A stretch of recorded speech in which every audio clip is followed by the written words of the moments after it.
a situation where life has actually, in fact, shown us that we do not need somebody else.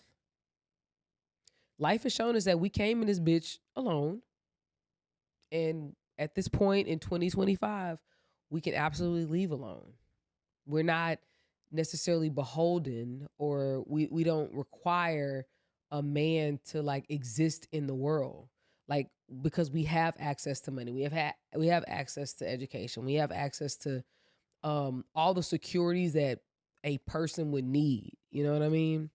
Um so while I actually 100% agree with your perspective, I think that it's kind of at this point it's kind of like a life lesson.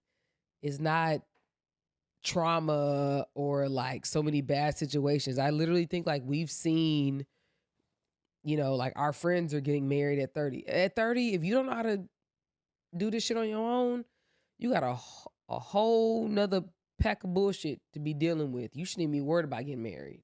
You know what I mean? Like, you should be worried about building your life skills.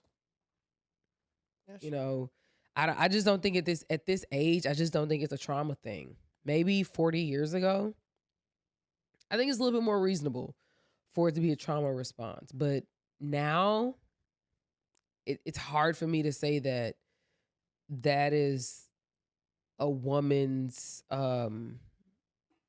response to,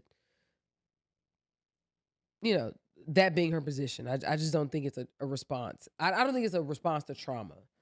I just think it's like, it's kind of how life has gone. It's just how we've had to deal with Do you think like men maybe are having a hard time reconciling with that? Maybe 100%, because 100%. um I think because if you don't need me, then what is my position? And I think like the way it's phrased, right? Where when women are saying I don't need a man, but ultimately this is the problem in the message landing. Yes, we still need companionship. We're Absolutely. human beings. People need people. If we know that people who aren't in relationships and that don't have community, their rates in terms of diseases across the